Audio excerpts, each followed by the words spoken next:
Thank you, Cyrus. And yes, now she's told us we're being recorded. Thank you, Cyrus. Welcome, everybody. I'm glad to be with you. Just a couple more things about me on top of that wonderful introduction that my mother wrote.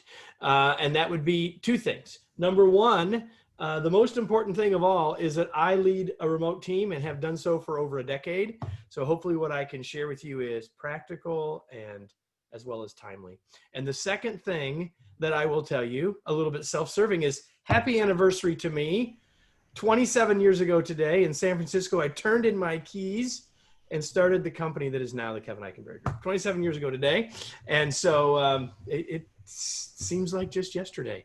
And thank you, Hannah, for that. I love the title too. When you're the owner, you can pick your title. How about that? So a couple things about Zoom. Cyrus has already told you some of the rules of engagement for here in terms of what the expectations are. You can raise your hand in the tool. You know how to do that, hopefully. You can mute and unmute. Feel free to, if you want to ask a question and you want to say it rather than type it, of course, you can do that.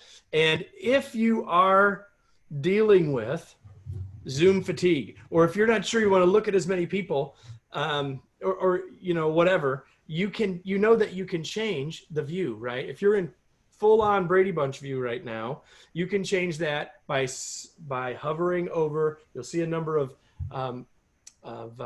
icons, and the fewer squares that you have pushed, the fewer videos you will see. So Zoom fatigue is real because our eyes are meant to track movement. And when there's lots of people, there's lots of movement, right? So if I see, right now we can't see Kirsten moving because she's not there, but I can see Sherry move and I can see Scott move. And so when that happens, thank you, everybody.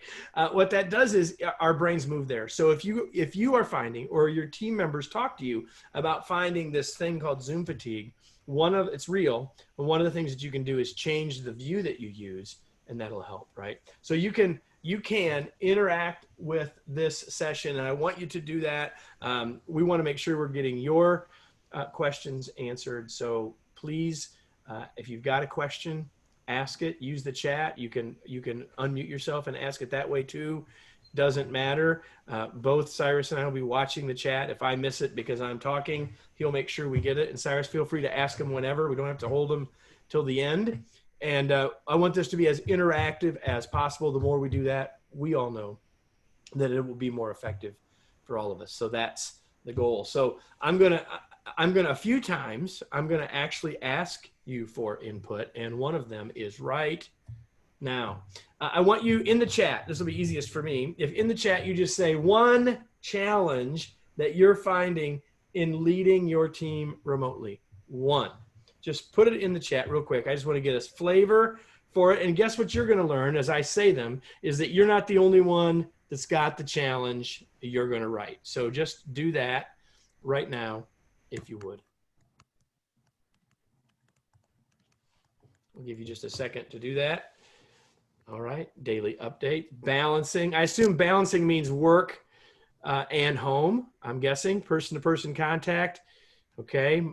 Having the informal chats, yep, getting people on the same page, estimating if they understood the directions. We're going to talk about that. We're going to talk about most all these things, check-ins, and informal communication. We're going to talk about that. Casual conversations, yes.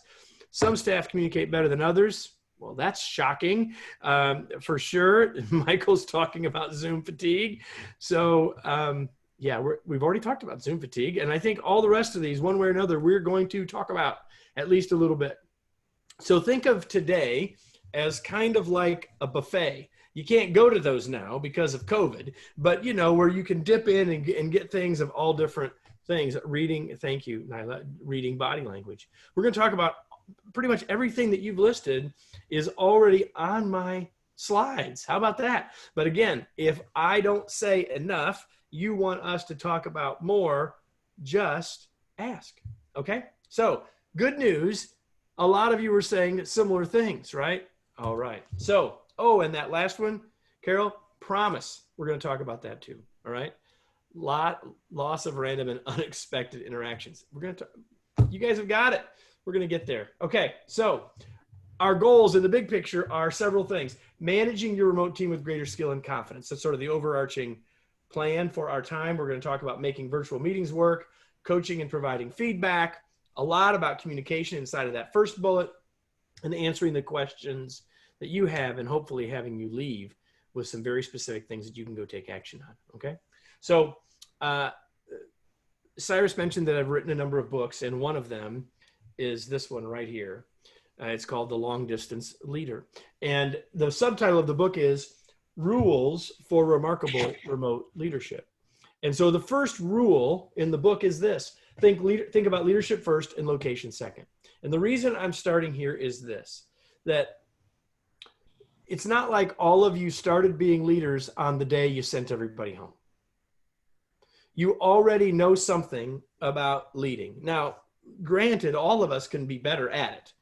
No doubt, me at the front of the line. But the point is, you know something already. And what we have found over time is oftentimes once people are doing it remotely, they're like, I feel like I don't know what I need to do. And I want you to start with a deep breath that says, you know some things already. And so what we're going to talk about is how to deal with the nuances of doing it when you can't see your folks, when you don't have that interaction, when you have to think differently about productivity and all of those things. So what I want you to do is to remember the reality that you already know something about this. And so we're going to talk about what you need to do differently given these differences. And so one of the models that we talk about in the book is this model here, and it sort of highlights part of what I just said. And that is the biggest gear here is the gear of leadership and management. It's the stuff we still have to do. We always need to do. We need to coach, we need to communicate, we need to coordinate, we need to, all of the things that we need to do as a leader still need to happen, but they have to be done somewhat differently now because it's all mediated by technology, right? There's something in the way. The only thing that was in the way before was a desktop between you and me, but now there's technology and there's tools that we have to learn how to use, and we have to learn how to use the right ones at the right times and all of that stuff. In order to get the outcomes that we want with our teams, we have to recognize that there's something in between what we had before compared to what we had before when we were in the office, or at least in a nearby location to each other. Okay. So I'm going to lay out the first half or so of this presentation. By the way, speaking of half, about halfway through, we will take a short break. So just so you know that, and if we get way on past what you think the time is, Cyrus, you can yell at me. But my plan is that we will take a break about halfway through. Okay. The first half of this, we're going to basically say, how is working remotely different, and then give you some very specific tools around that. So here it is, right? How is working remotely different? The first thing is, well, distance, clearly, right? It's farther from you to someone's house than it is to you from their desk when they were in the office. That's the obvious one, but there are far more than that. And the next one is, it may seem like it's the same, but it's not. The second one is location, right? So people aren't working in a place that was designed for working. It was a place designed for living. It was a place designed for eating. It was a place designed for sleeping. It wasn't a place designed for working. So I want to challenge you with this question for a second. What do you know about their workspace? When I say their, I mean the people on your team, your direct reports. The question is, if you think about these 4 questions, do you know where they're working? Do you know if they have the right or needed equipment? Do you know who they're sharing a space with if they are? Do you know what they might be missing from the office? So just real quickly, if you feel like, yeah, I have a pretty good handle on those 4 questions with my team, type yes in chat. And if you're like, well, I'm not so sure. I'm not sure I have all the answers to all those questions for all my folks, then put a no in there if you would. And this is a safe place. So yes, I know, yes, yes, yes, yes, yes. Keep going, just tell me, okay. Mostly yeses, a few no's. Okay, anybody else? Keep going, yep. All right, yes to equipment. So I know about some, but I may not know about all of them. Okay, cool. So here's the thing. We need to know these things. And the more that we know these things, the better off we will be, because we're in a better position to support our team members, understand their situation, and then perhaps be of help. So the key is this. The key is, if we don't know these things, then we can't lead people effectively. A number of you in the challenges said different needs for different people, different perceptions for different people. Okay. Yeah. And Linda's right. It's a good starting point. I don't share it asking you to feel, hoping that you feel badly if you have, like, I don't know all this, but rather to say, if you don't, there's still time. Use this as a template for things you want to find out over time. So let's just talk about a couple of these things real quickly, right? So there are obvious things, like, do they have a chair where they're going to be ergonomically okay? Is their computer in a place so they're not, doing this kind of thing? So there's some of that that's kind of the obvious one. But do you know where they're working? Do you know enough about their living situation? Are there a bunch of other people with them? Are they by themselves? Are they trying to teach school while they're trying to work? Or are they living all alone, working all alone, and isolation is an even bigger issue? See, here's the thing. We are all having the same experience of a pandemic, and yet we're all experiencing it differently. And if we start with the assumption, and Kirsten, you're exactly right, it's just where I was going to head here in a second. So if we just kind of operate on the assumption, well, however I'm feeling about it is how everyone else is feeling, that's a dangerous thing. By the way, we know assumptions serve no one, right? So we've got to be really careful about that. And the best way to do that is to be empathetic. I wrote a blog post, I don't know, 6 weeks ago or so, where I say that now is the age of empathy, that now more than ever, we need to be empathetic. We need to understand where people are, how they're feeling, how they're doing. And these questions are helping us to get in that direction, right? One of the big challenges, and we're not going to dive deeply into productivity here. I mean, unless you all ask a specific question, but one of the big challenges for people right now is dealing with work-life balance, right? Most people were trying to deal with it maybe somewhat unsuccessfully before, but now the lines are totally blurred, right?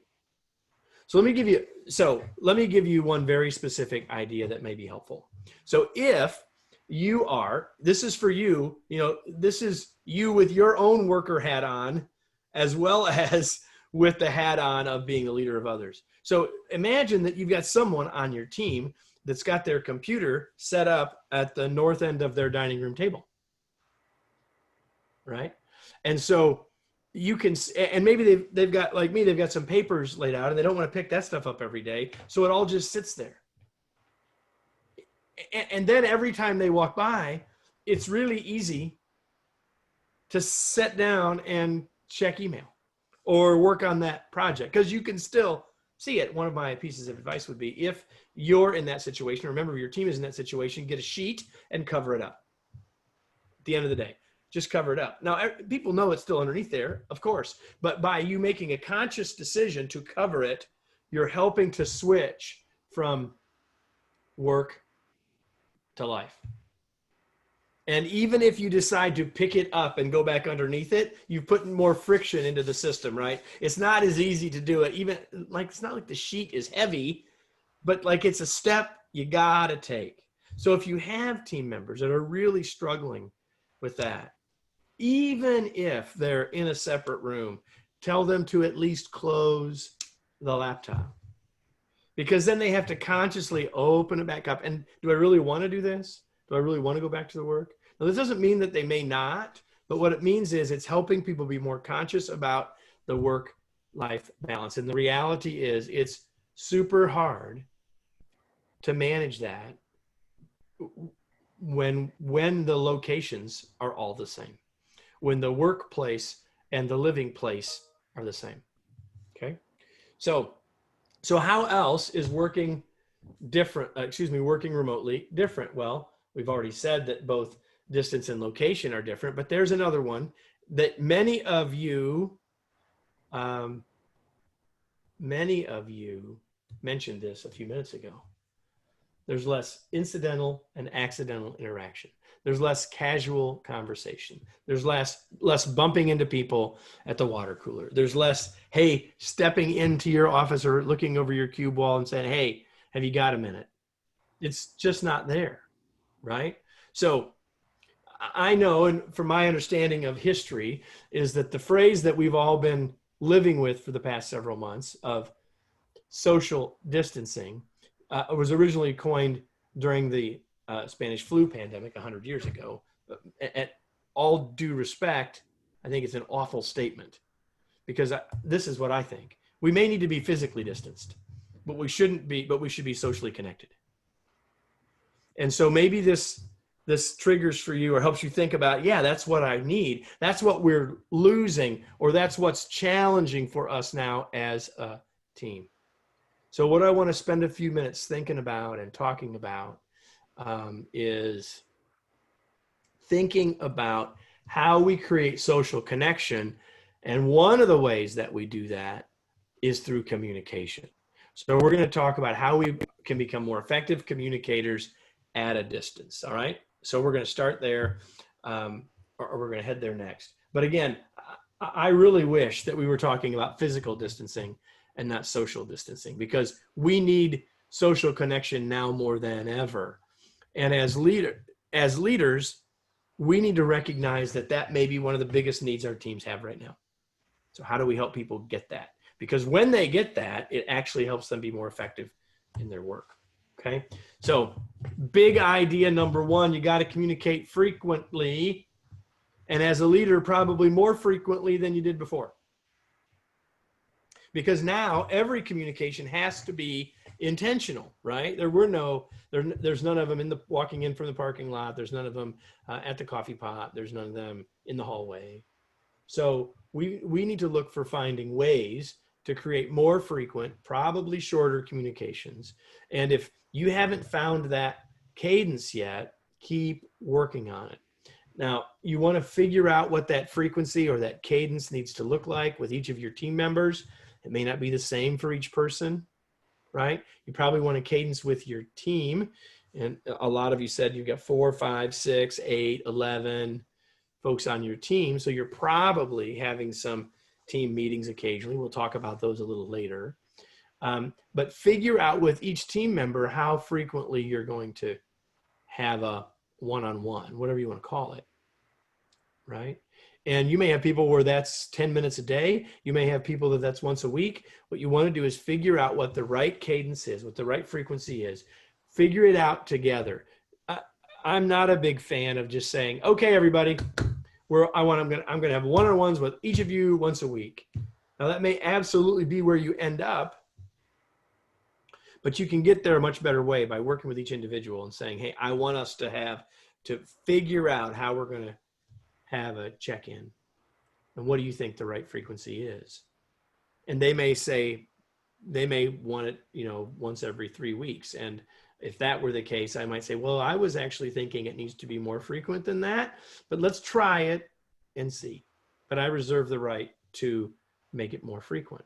So just work with people, because the more they're engaged and involved in that, the better off we'll all be. And the less likely, by the way, when you get this figured out, one of the big worries that some of your team members may still be having is, why is the boss always checking up on me? Why are they micromanaging me? Why are they wanting to know what I'm doing all day long? Well, we'll get at the what are we doing all day long part in a minute. But here's the thing. If Lisa is my boss, and Lisa, that's what you get for being on the camera, right? So if Lisa, there you go. Thank you. So if Lisa is my boss and we come to an agreement that we're going to meet once a week, when it comes to be Tuesday, I'm not going to be surprised when she reaches out for us to chat. And it's not going to feel like, what's she doing? Always checking up on me. See, it's not going to feel that way, because it's intentionally discussed and planned before. If you just start doing it once a week and haven't had that conversation, while the frequency is the same, it's going to feel totally different to them, or might feel totally different to them. Okay. So talk about frequency, figure out the cadence, do it together when you can, communicate in a variety of ways. There are a variety of different tools to use. We're going to get at that in a few minutes. And the point is, there's no one perfect tool. We're going to give you some ways to think about how to use those in a second, and then meet people where they are. This is back to my point of figure out what they feel like they need. And now you've been doing it for a while. And so people might have a pretty good sense if they feel like they're getting enough time with you or not, right? I would have a better idea now. Well, now we're sending hugs in chat. This is the epitome of a virtual world, right? But you know, if at this point, if Lisa's my boss, at this point, I have a pretty good clue whether or not I'm getting enough Lisa time or not. And so if you haven't had these kinds of conversations yet, there's still plenty of time.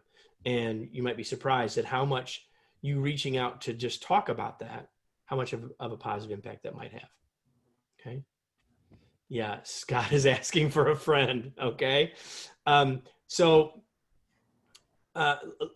I just take a shot at that for a second, Scott? Give you a couple of thoughts about that. So, of course, the answer to this depends on how old the kids are. So, Scott, you're on the hook now, buddy. Or for a friend. How old are your friends' kids, Scott? 4 and 7.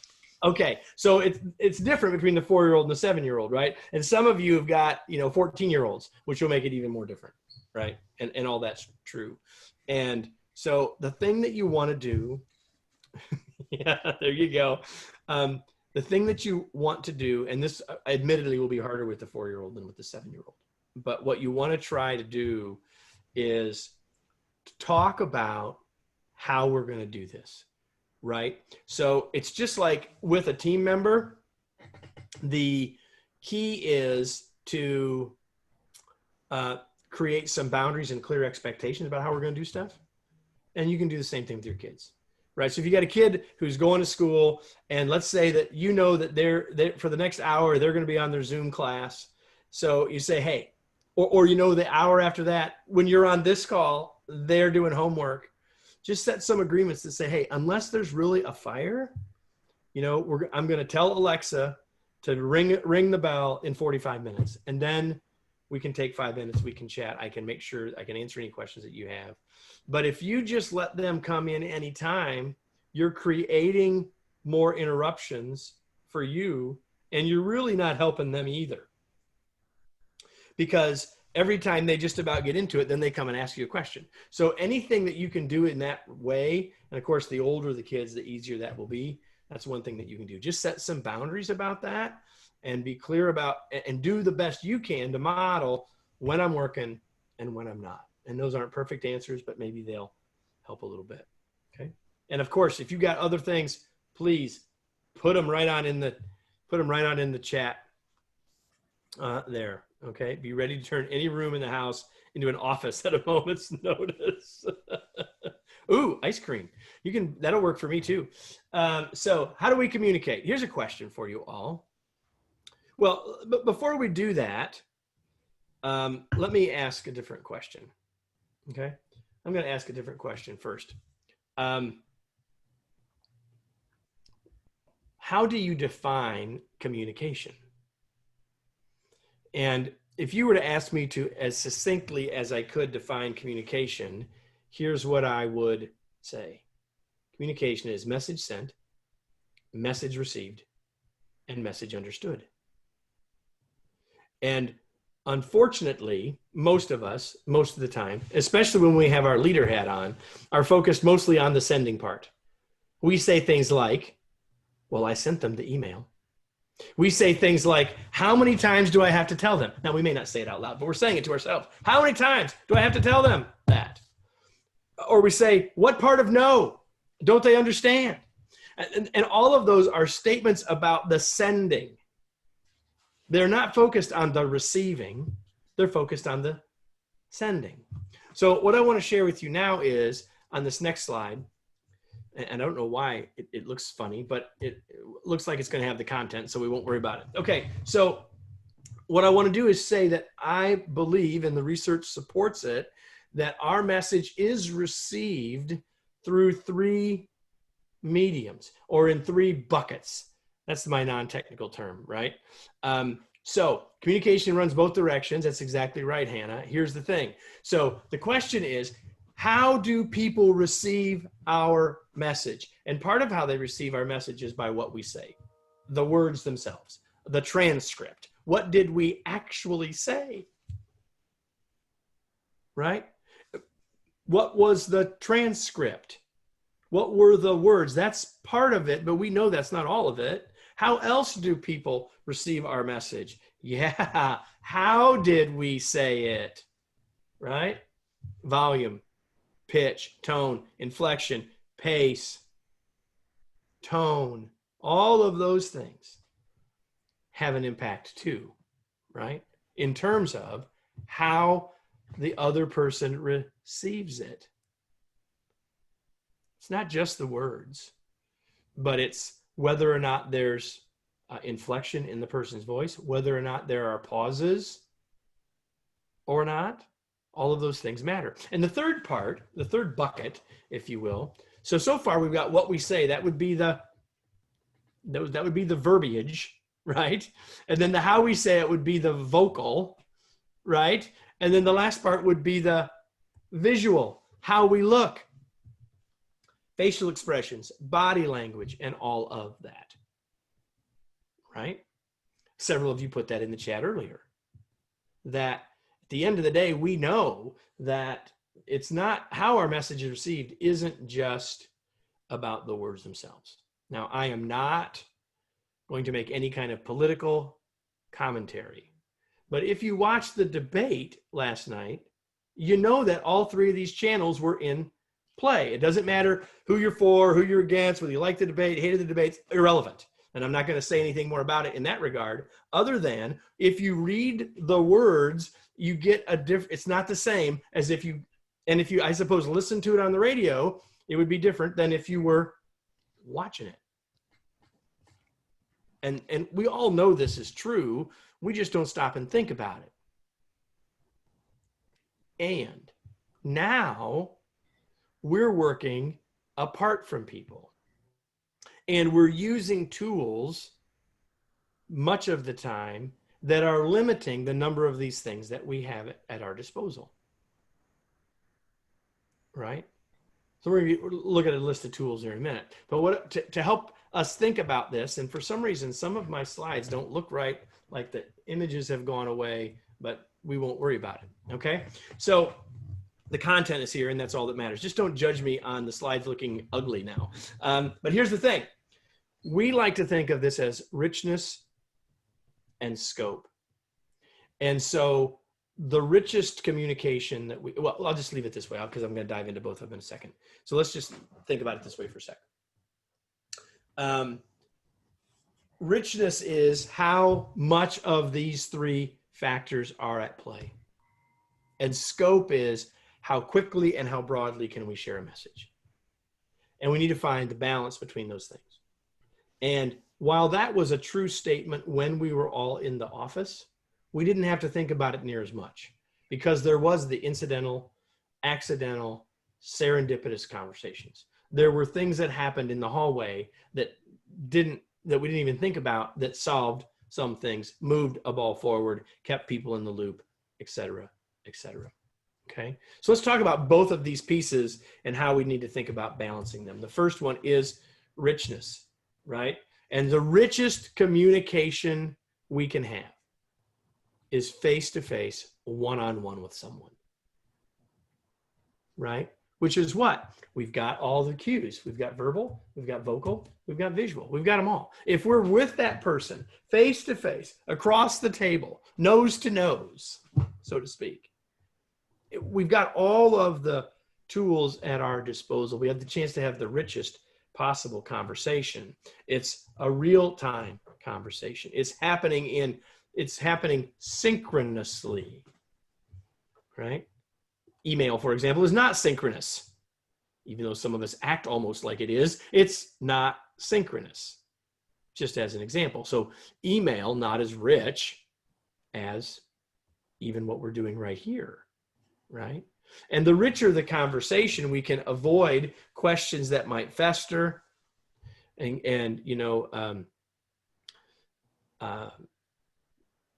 things that will sort of devolve, gossip that might form. You do know, by the way, that gossip is like a mushroom. It grows in the dark, right? So when people don't know, they make it up. And so when we have less rich conversations, we run the risk of that happening. And the more people we have, the less rich the communication is. Okay? The less rich the communication is. So that's the one side of the scale, is richness. The other side is scope. Like right now, we've got higher scope because there are 49 of us here, right? One to many, much higher scope right now, for sure, right? And so high scope allows for consistency and timing of message. You all are hearing the same thing from me at the same time. So when speed matters, then scope is useful. And scope plays into the fact that Cyrus said we're recording this session for posterity, right? Which means we have a permanent record. So let's put these two things in one picture, okay? And this picture, I think you'll find to be very helpful. This picture, it comes from, we've adapted it from the work of Bettina Buchel, who first started writing about this a long time ago, about almost 20 years ago now. And so the way to think about this is, how do you plot richness versus scope for a given communication technology? So you can see right there, face-to-face communication, high richness, low scope. You can see blanket email. I'm saying that you can see, but let me help you here. Hold on. Oh no, I don't have that. Never mind. But you can see down there at the bottom, blanket email. Well, that's high scope. We can send it all at once, fast, quick, consistent. Everyone got the same message, but it ain't near as rich. And we know that, right? So you can start to plot things on here. And we have found that once you have this idea in your head, it immediately helps you think about, okay, which is the right tool for the job? Okay. So I live in Indianapolis, Indiana. That's where I'm at today. I grew up in Michigan on a farm, and I'm actually going to be at my farm this weekend. And let me tell you something. When I get to the farm, if I needed them, I've got a lot of hammers. I bet I've got 20 different hammers. I've not actually counted them, but it's a pretty good guess. I got like 20 different hammers. So does that mean if I have a hammering task, I just pick up my favorite and go use it? No, you should pick up the right hammer for the right job, right? Don't take the sledgehammer to put a nail in the wall for a picture. And you'll say, well, that's kind of silly. Of course that's true. And yet that's what we do at work all day long with the various communication tools we have. We use the ones we know. We use the ones we like. We use the ones we're comfortable with. And if you start to think about that in context of this picture, it starts to hopefully give you a big aha moment, right? So let's talk about this for a second. So what we want to do is to communicate as richly as possible, right? That's really what we want to do. And the more that we can do that, the better off that we will be. For some reason, I have 2 copies of this slide. There we go. So what I want to do is stop. Something is amiss with my slides. Give me a second, everybody.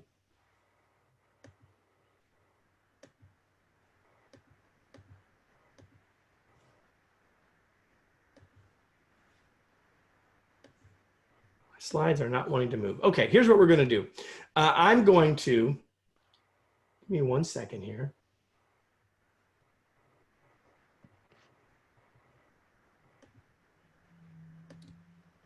All right. So here's what I want us to do. I want you to tell me the various kinds of technology tools that you use right now on your remote teams. Just start giving them to me, and you can put them in the chat, or you can say them out loud. I'm going to make a list. What are the tools that we use? Okay, so we use Microsoft Teams. We use Zoom, which we're using right now. We use email. We use Jabber. We use text. We use our cell phones. We use video chat, which could be in various places. What am I missing here? Email. Oh, I've already got email. What else? Cyrus, help me. What am I not seeing here? Oh, we've got something that I don't know how to pronounce. Yeah, we got a couple of applications, QList, WebIsis, OneNote.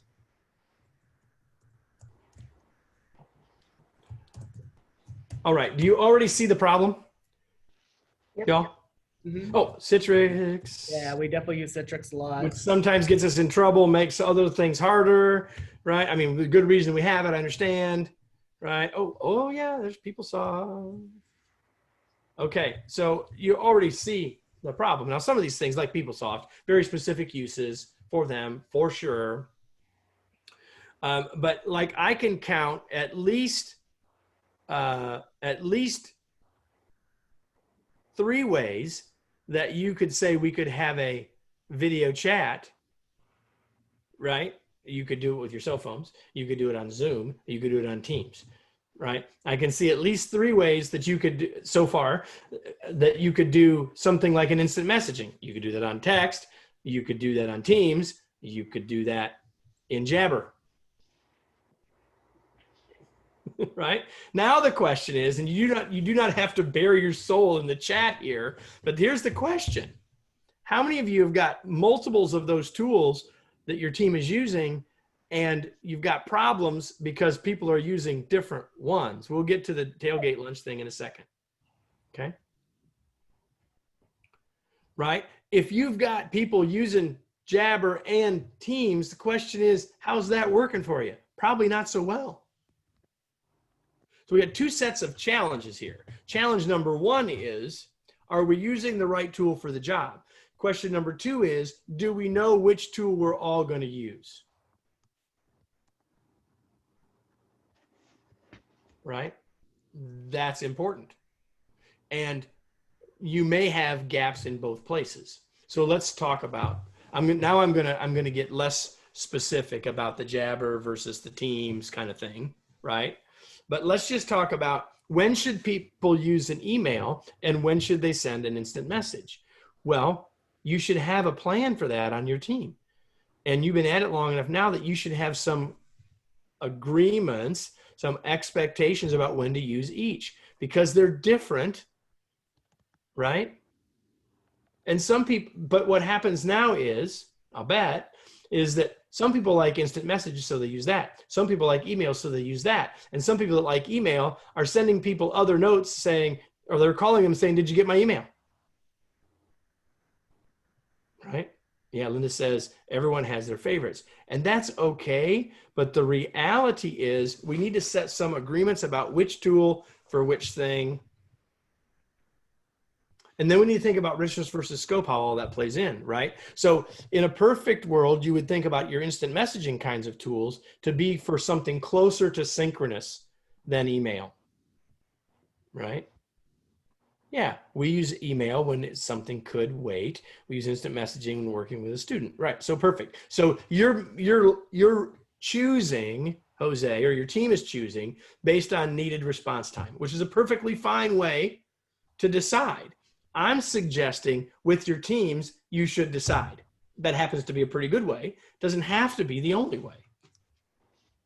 Figure it out as a team. You don't have to edict it. What you need to do is say, hey, let's talk about it.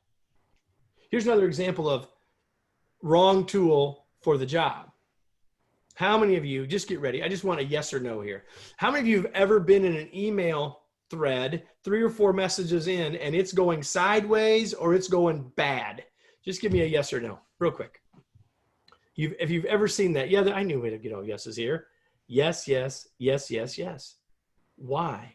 Well, here's the thing.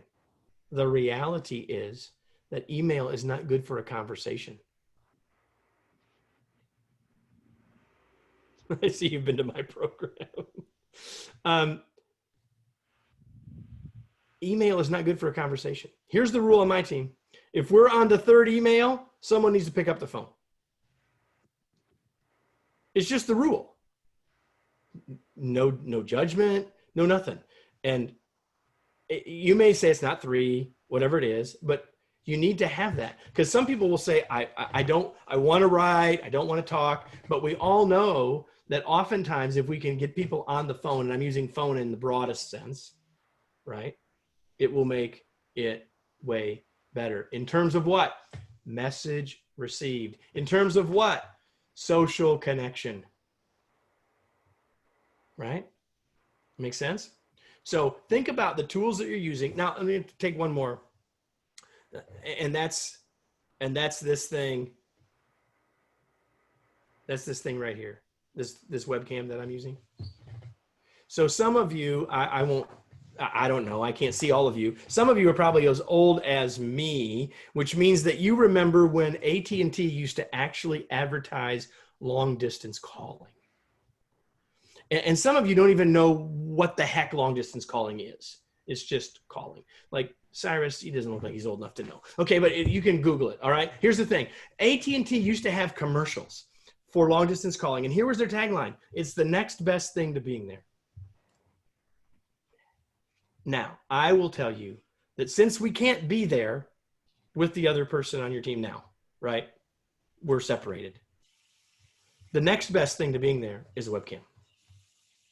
Because think back to our 3 buckets: what we say, how we say it, how we look.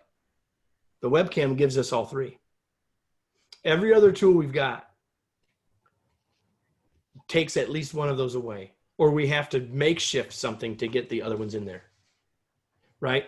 In an instant message, we use emojis. We use a smiley face. We use one of these. What are we really trying to do? We're trying to show how we look. Right? We format an email in a way to make it easier to read that's similar to pace, tone, how we say it.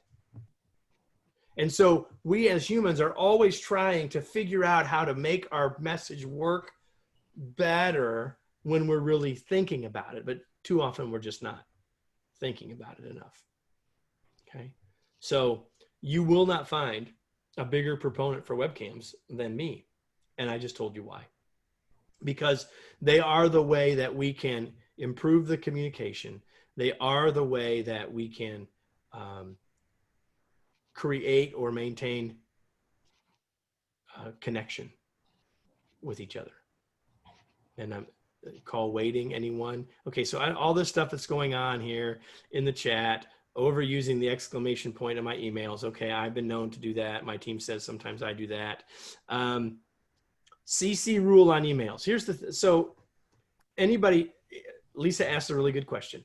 So anybody, what's your thought about best use of CC or not? Anybody have a thought about that?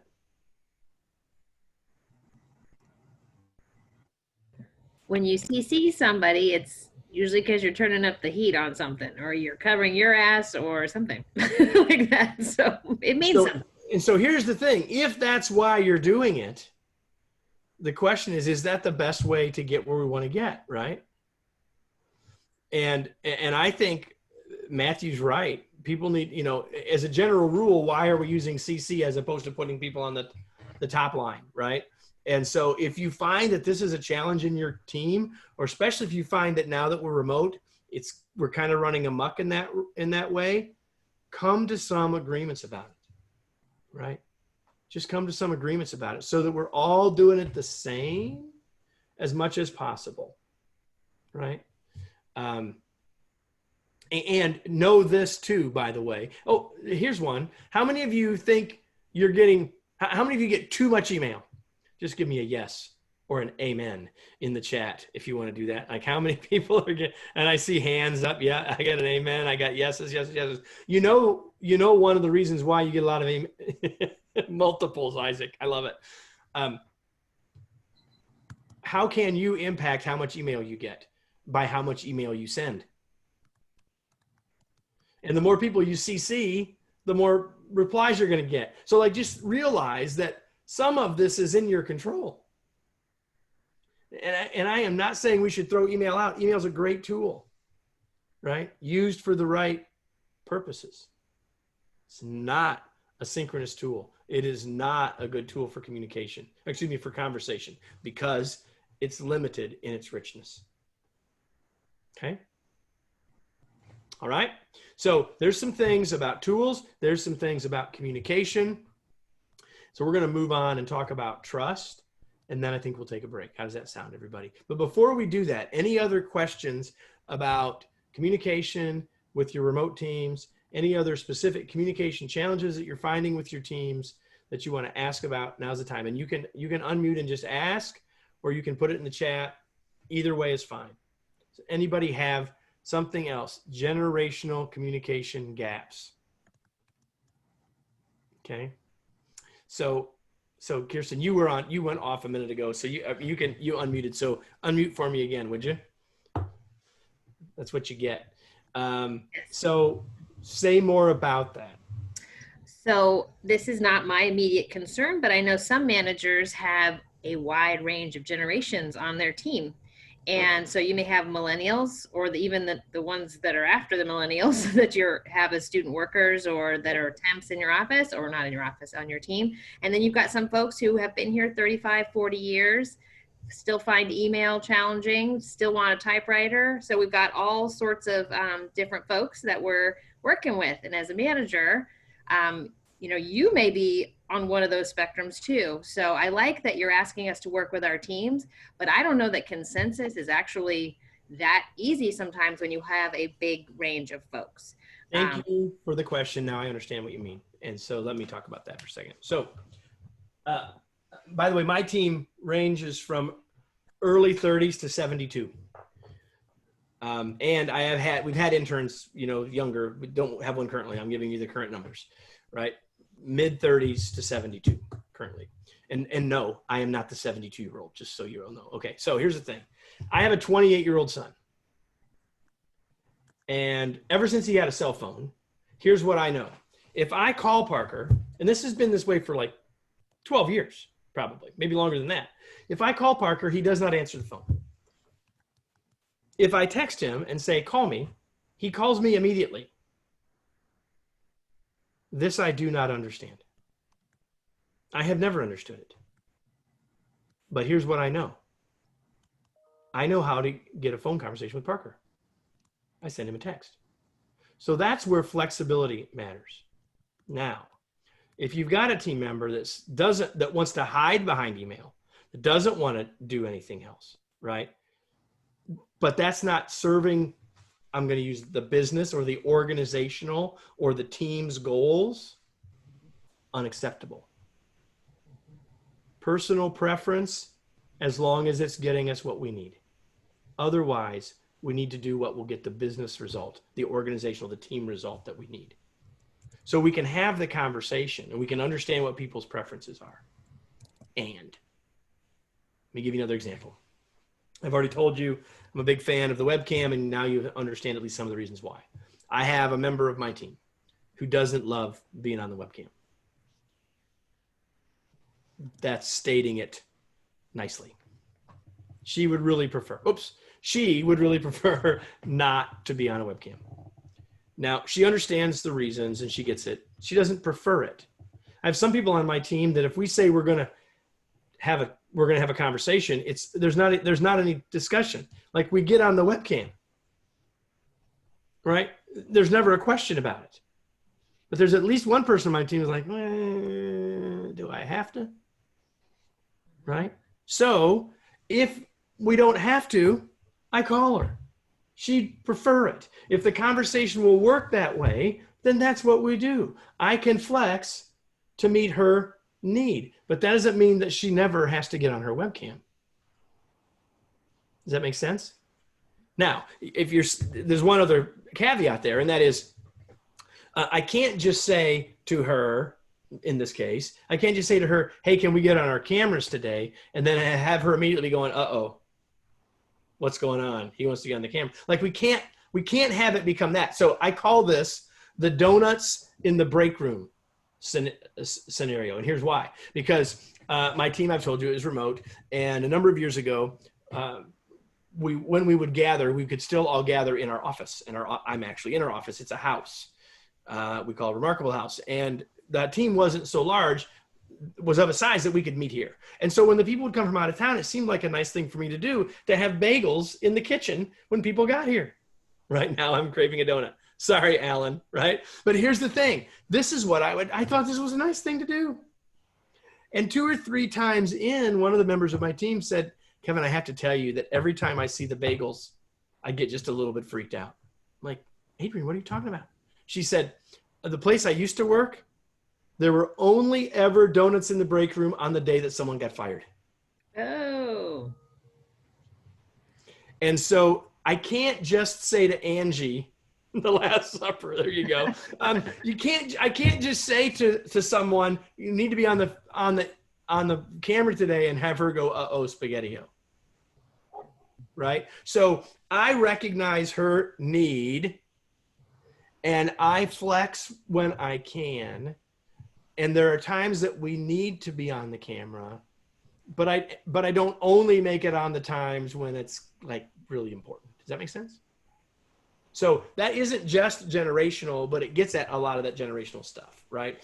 Because you could have someone like everything I can say about my son in the texting. Now my mom is kind of about the same way, right?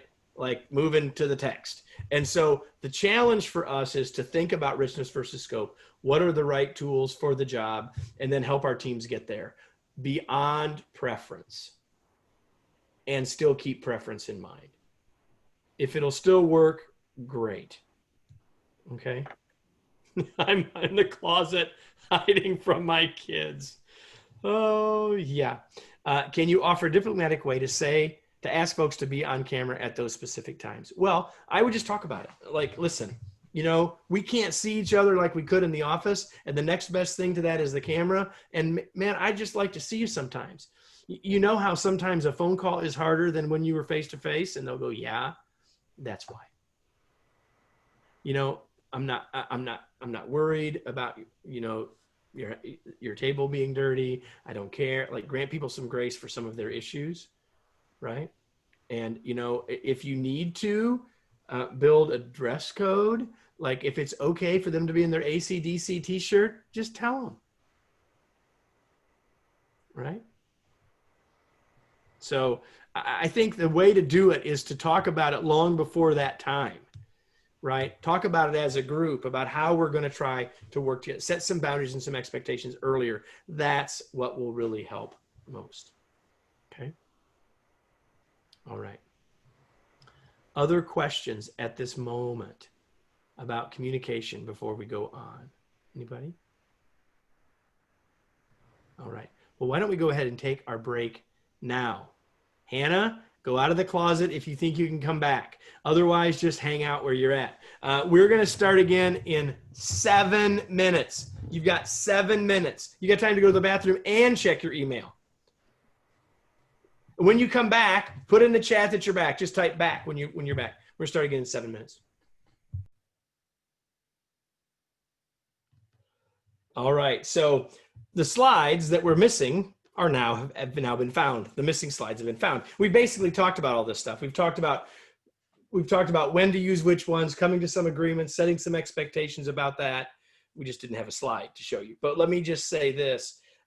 Make sure that if you want your team to be using a tool, that you're using it. And make sure that if you want them to use it in certain ways, that you're using it in those ways. Because they're much more likely to do it if you're doing it than if you're not. So be really clear and careful about that. Okay. So,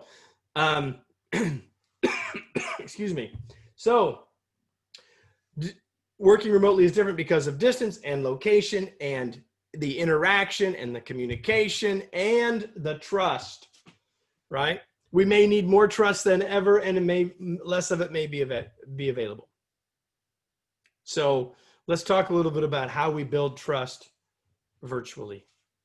All right. Let's take a couple minutes to talk about that. So rather than me asking you to share with me your thoughts, I'm going to instead share with you a model. And then we'll talk about some specifics after that. Okay. So the model that we like to use, that we introduced in the long distance leader, is this model right here. Get the slides to work. There we go. 3 parts of trust, how we build trust. Trust comes in these 3 places. First of all, common purpose. If I know that we're all heading in the same direction, if I know that our purposes are aligned, then I'm more likely to trust you than if I don't. Simple as that. Do I know if Donald's any good at this or not? Do I have any clue about his competence? If I don't know, then I might wonder, right? But if I know something about his competence, then I'm going to understand that better, right? So the competence piece is really challenging remotely, especially if you add new team members that weren't on the team before and have never been together in person. They don't have the chance to see who are the experts in various things and know who the go-to people are. And so until we can figure out how to create some of that, it's going to be difficult, right? So, and then lastly, motives. If I feel like Linda is all about taking care of herself and nobody else, if I think her motives are very self-serving, then I'm going to be very cautious, and the trust that I will have in her will be less. Let's just take 2 people. And that was no disrespect meant, Linda. You're just right there with that beautiful blue background, right? So here's the thing. So let's imagine that I know Linda really well, and she doesn't speak up at meetings, but I know that she's really quiet. I know her. I know she's highly competent. So I know that her not saying anything doesn't mean anything other than that she's more introverted. And it doesn't impact my trust with her at all. But there's another person. I don't know Scott very well. I don't know him. I just know he doesn't ever talk at meetings. Right? And I know that he was supposed to give me something yesterday and he didn't give it to me. So now he missed a deadline. And so now I'm wondering a whole lot of stuff about Scott. I just don't have enough data, right? Which of those people do I trust more? Well, Linda, for sure. Right? See, Linda says, I win.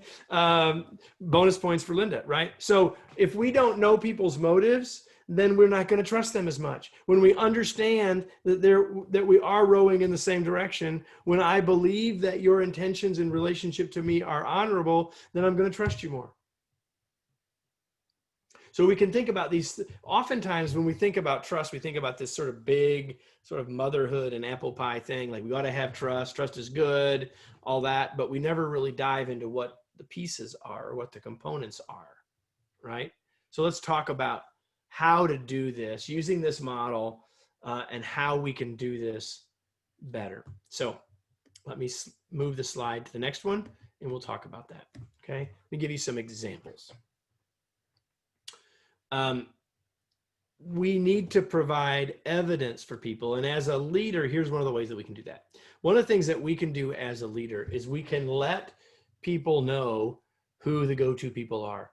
Hey, everybody, I just want to let you know how helpful Donald was. If you, in this situation, on this project, if you ever need any help with something like that, Donald's the guy to go to. And now I didn't know, and now I know. So I have a new sense of my sense of competence related to Donald as I heard it from another member of the team. So encourage people to share that, provide evidence about that.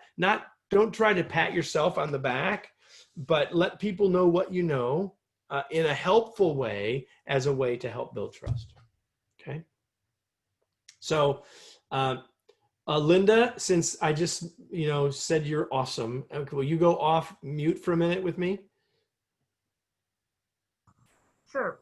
All right. Thank you for doing that. So I want you all to imagine that I work for Linda.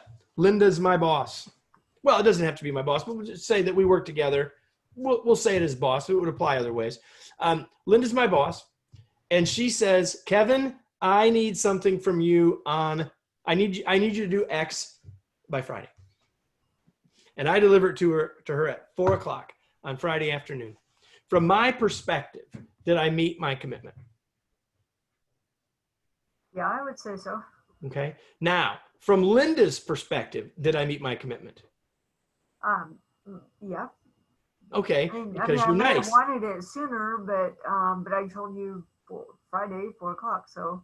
But you didn't. No, so you didn't tell me Friday at 4. You just told me Friday, right? Oh, okay. And so now you're saying, well, I really needed it at noon. I was going to do something with it, right? But here's the point: we can help each other build trust by being clearer about our requests. Because if she tells me 4:00, because first of all, I mean, if she doesn't tell me and I deliver it by 4, like I did it before I quit work, must be good, and she doesn't ever tell me, then the next thing she's like, well, you can't trust him. He doesn't meet deadlines. But if she'd have been clearer and said noon, I would either have met noon, or at least I would have known that I hadn't met noon, and I wouldn't be sort of blissfully unaware that I missed the mark. Does that make sense? So what we can do as leaders is make sure we're giving people clarity about requests, hopefully not making everything urgent, but creating realistic timelines and letting them know what it actually is. Right now on my team, I've got people spread across multiple time zones. So we can't even just say close of business or start of business. We got to talk about the time zone. I don't think you guys have to deal with that as much, but also, I would say that if it's something that is important, that you may want to just build in a little bit of security by communicating. Check in with me. We'll touch bases. On this. And that's perfectly fine, right? But when you tell me that up front, that also makes me understand that better than if you say that in your own head and don't tell me, right? So that helps the understanding of your motives as well, right? Oh, this is really important. And by the way, the more we give people context, the better off we are, the more transparent we are. I really need to work on this on Friday because I have to get it to someone by 4. I really would like it by noon. And that's why I need it by noon. Oh, well, that makes sense to me now, right? And I'm more likely to meet it. I'm more likely to share with you if I'm not, and I'm more likely to ask you if we need to reset priorities in order for me to get there, right? I had something come up on my team late yesterday afternoon that required me to have this kind of conversation with a member of my team this morning. We did it on the phone, and I said, hey, here's the situation. And so do you need help reprioritizing what you were already going to do today so that you can meet this new thing? And she goes, well, can we? And we had a conversation and it all worked out. But notice I used the phone. We didn't send emails about it as an example, right? So honor commitments, be clear about commitments so that we can each honor them, be transparent, and remember that some things we can tell when we have cues and clues in the office when we can see each other, and now we don't. And so we've just got to be clearer with everybody. Share information, share data, let people know what's going on so that motives become clear, right? I have a colleague who often says, if you will just assume benign intent on the other person, you'll be better off most of the time. In other words, they're not doing something, they're not out to get you, they're just thinking about their own stuff, right? And I think Guy is right that assuming benign intent is good. I think assuming positive intent is even better.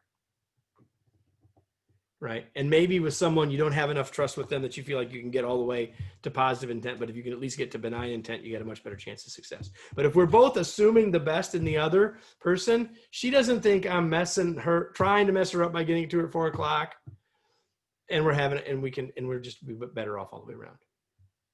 Here's the interesting thing about the word trust.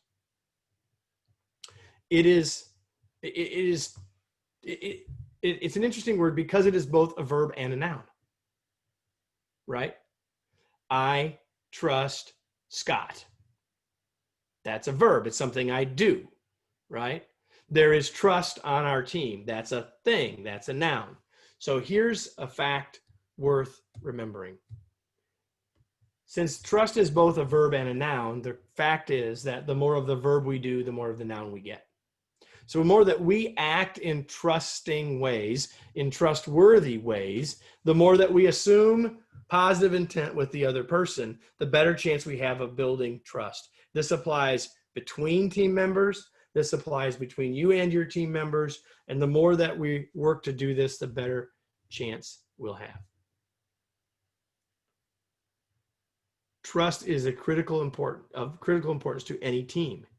And it can be high in a remote team, but it won't be high in a remote team unless you tend to it. If we don't intentionally tend to it and work on it and build communication strategies that help to facilitate it, it will deteriorate. Distance will deteriorate trust without us intervening. But you've got a few ideas and a few tools now to help you with that, okay? So, how is working remotely differently? Distance, location, all the things we've talked about, a couple more. More proactivity is required. When everyone's sitting at home on their own, they're sort of oftentimes waiting, right?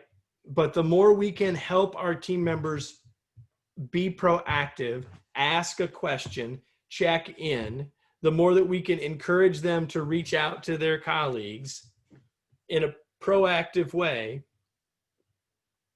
the more successful we will be. Because here's what happens. When people work alone, they build personal silos. Not necessarily on purpose. When we're working by ourselves, what we see is our stuff. So our work becomes our tasks, and our focus becomes shorter term and more insular, right? And I'm looking at Linda's point. It does take work. There's no doubt about it. There's no doubt that assuming benign intent or assuming positive intent takes work because it requires us to be intentional about it, as opposed to just, thank you, as opposed to just, doing whatever we think. So again, we live in a world, excuse me, we live in a world where before COVID, there was an epidemic of isolation in our world already. And now we've added COVID to it. And now we've added lockdowns and all the other stuff and not working with our team members except remotely. And so personal silos will build. People will feel more isolated. Their work will become more insular. They don't see the cues and clues that happen when they walk onto the campus and remember why they're there and they remember what they're doing. And instead, their viewpoint gets shorter term and their work gets closed around them. They become more insular and isolated. And we've got to be aware of that. We've got to help people overcome it. Remember, socially connected. Remember, understand and be clear on the purpose. Why are we here? What are we doing this work for? We need to help our teams remember that, because they may lose that connection unless we help them. Okay. And then more tools are needed to overcome distance. Right. And we've talked about some tools already. Okay. So what I want to do now is move on and talk about meetings, because meetings probably weren't great before, and now we're doing them all virtually. Right? So let's talk a little bit about meetings and how we can make our meetings better. How about that? Okay. So 24/7 means we're having meetings 24/7, Alan? Is that what that means? How do we make virtual meetings better? Well, the first thing I would say is, how do you make them richer? Right? Yeah, no, please, no Sunday at 7 p.m. meetings. Good call. How do you make them richer? Well, the number one thing we can do to make them richer is to have people turn on their webcams. Now, in this case, there's 45 of us here. This isn't a meeting. This is training. It's not exactly the same. And yet you can sense that if you see the camera of someone, it's a different experience than if all you can see is Kevin. Right? Even if you don't have yours on, you get the sense of how it's different being able to see the folks that have turned theirs on. Okay. So I am a big proponent to do the things that can make our meetings richer. And I'll give you a number of ideas besides the webcam before we're done. The second thing is know the features of your tool, right? We're using Zoom. And so know how you can do the things. Cyrus knows how to turn on the recording. He's got the recording working, know how to use the video, know how to use the screen sharing, figure that stuff out. And I've been trying to model, and you guys have been doing an awesome job of using the chat, right? Now, if I've got a team of 5 people, we're not using the chat, we're unmuted, in my opinion, right? So, but know how to use these things. If you've got a big meeting, you might want to use polling. Do you know how to use the whiteboard? You saw me pull out a whiteboard a few minutes ago. Pretty much everything we can do in a face-to-face meeting, we can do with our tools if we know how to use them. And so think about all of that a little bit, okay? Think about the user experience. Think about how we can make it work better for everybody on the team. So let me give you some more ideas about this. And so as we're going through this meeting stuff, I know there's going to be questions, so feel free to just ask them and we'll try to take them as we go, okay? First, don't have a meeting unless you know why you're having it. This is absolutely true before. It's still true with a virtual meeting. It's what we call a desired outcome. If you don't know what the desired outcome is, why are you having a meeting? Kirsten, you raised your hand. Well, you did. That's a clap. That's a clap. Oh, you're clapping. You're clapping because of that. So here's the thing. Sorry, you're right. It was a clap. So if you don't have a clear desired outcome, there's no way the meeting can be successful, and there's no way people can come prepared. It's not possible. So make sure you have clear outcomes. Let's talk about the questioning skills that we need to use as leaders of a virtual meeting. So you're asking questions because you really want responses, right? And if we're all in the conference room, we can see each other. We can see if someone's about ready to ask. Let me ask this. Tell me in the chat. Let's do this. Tell me in the chat, what are the reasons why it is that people seem to be less likely to participate in a virtual meeting than in a face-to-face one? If you've experienced that, what are the reasons that they're less likely to participate virtually than they would if they were in the conference room? Just put those in the chat, if you think of one. Okay, there's background noise, they're disinterested, they're not engaged, they're multitasking because we can see them. It feels bigger and more intimidating. You can't see the people. Yeah, they're distracted with something else. They're on mute. So over talking gets confusing. So, or I've got something to say. It's like being in the back of the class. I don't want to interrupt. I don't want to be the one that talks over somebody else. So everybody's waiting and no one's saying anything. It isn't necessarily because they don't have something to say. Now, there's a whole lot of stuff about the whole email and multitasking thing, right? So let me say a couple other things. Let me go ahead to that point that says minimize the mute. Now, with 40 of us, we got to have mute. We got to use mute. Like, I get that, right?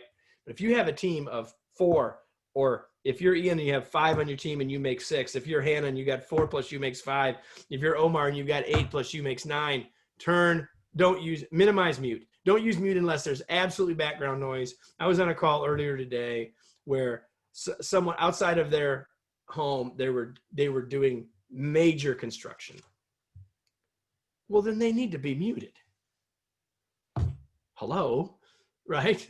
But if it's quiet, like every one of you that's come off mute to say something to me, it's been quiet there.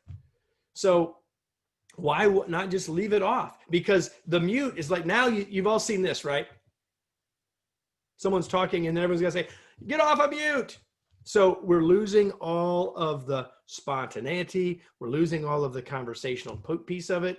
So whenever you can, minimize the mute. Make it an expectation. Hey, we're not gonna turn the mute on unless you've got background noise, unless the dog is freaking out because the garbage man's coming, unless whatever, right? Unless the 4-year-old is done with school and Scott's like, I can't get him to stop. Right? Then maybe he's got to go on mute. So there's someone behind Scott. I can see their head. Right. And here's the other thing about that. Like, that's okay. Someone says about the dogs and the kids, like, I believe we should just be granting people some grace about that. We're asking them to work from their home. It's okay. In fact, I would say that it actually helps bond your team when people see your cat. Oh, I didn't know you had a cat. Don't underestimate the value of that stuff, right? So, and let's face it, the other reason people are using mute is because they're trying to multitask. So one of the reasons that I don't let I encourage my team to not have mute on, and the expectation is no mute is, it's pretty hard for them to type. Their mute's off.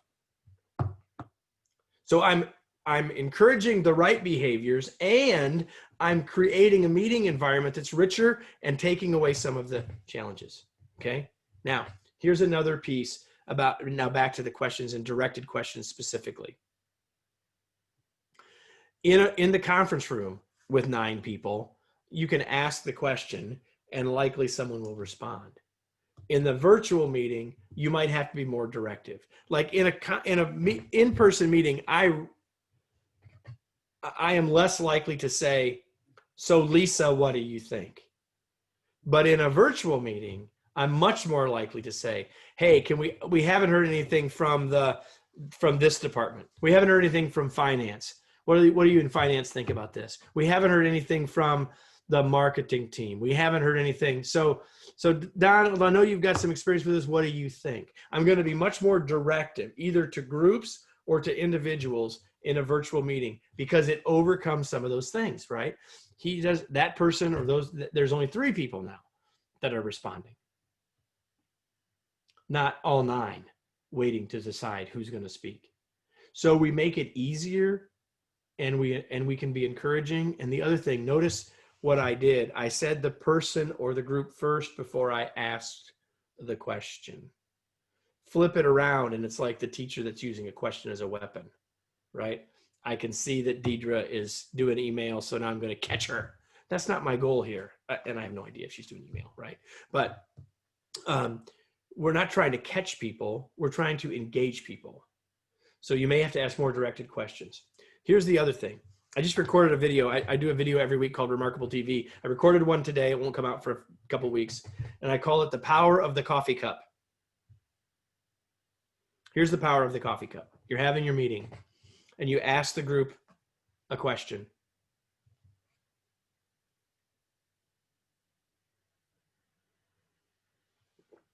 And then you take a sip. What does that do? Well, it lets them know that seriously you do want their answers. It keeps you from starting to talk, right? Because you're not going to talk while you got something in your mouth, right? And it slows you down, it shuts you up, and it sends them a visual message that you're waiting.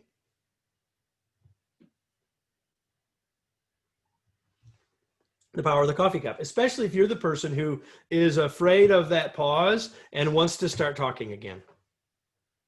So here's my thing about mute. Minimize the mute except for you. You got to turn on your own mental mute, because if you keep doing the talking, there's no space for them to talk. Right? And so if you all are on my team and I ask a question and there's a pause and no one responds and I start talking, what have I taught you? All we got to do is wait him out. We don't have to say anything, because all we got to do is wait about 3 seconds and then he's going to start talking again. Whew, I can stay working on email. Don't do that. That makes sense? And so here's the other thing. Hybrid team meetings, the time is going to come, or maybe you already have this. Are any of you already on a hybrid team, which means some in the office and some at home? If you have that, just give me a yes. But even if you don't, someday that's what you're going to have. Right?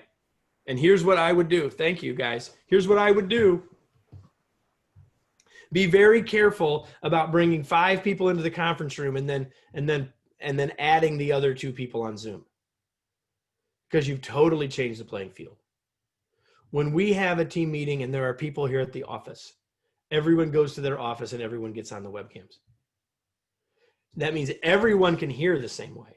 That means we don't have 5 people that are having the conversation, a couple people watching it. So we create a much more common situation by doing it that way. right? It seems counterintuitive. But anyway, right now, if you're in the office and you got to have your mask on, we can't even see you. So better off to have everyone back in their own office, take your masks off, and let's do what we would be doing, like what we're doing right now. That's my strong recommendation. I think you'll find, although people might think it's odd at first, you'll find at the end it'll be better. Once you start to get better at using your tools and having your having your virtual meetings, just do that for your hybrids as well. Do them on your platform, Zoom or whatever. So how do we build human connections? Kevin, I think we have one question from Linda. Oh, go ahead.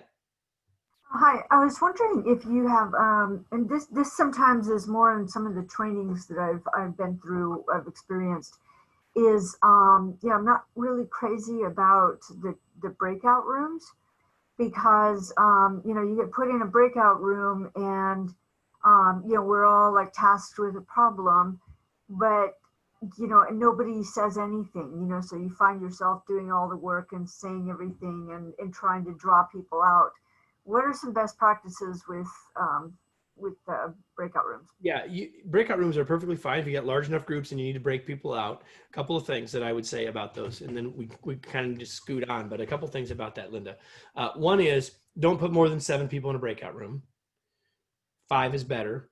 4 is better than that in this case. And the second thing is, make sure everyone knows how to use it.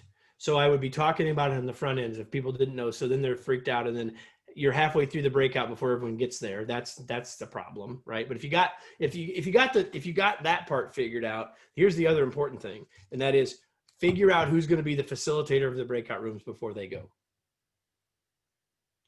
Because otherwise you waste half the time of everyone trying to say, well, knowing who's going to talk, what's going to happen. And so you do some random way to create, it depends. Sometimes you may have predetermined the groups, who's going to be in the groups, and you've already predetermined who the facilitators are going to be. But if you're going to randomly assign the breakout rooms, which is what I normally do in most cases, then I'm going to randomly figure out how to do the facilitator. So I'll do something like, listen, the facilitator, when you get to your breakout rooms, your facilitator, figure out who's going to next celebrate a birthday, because that person is going to be the facilitator.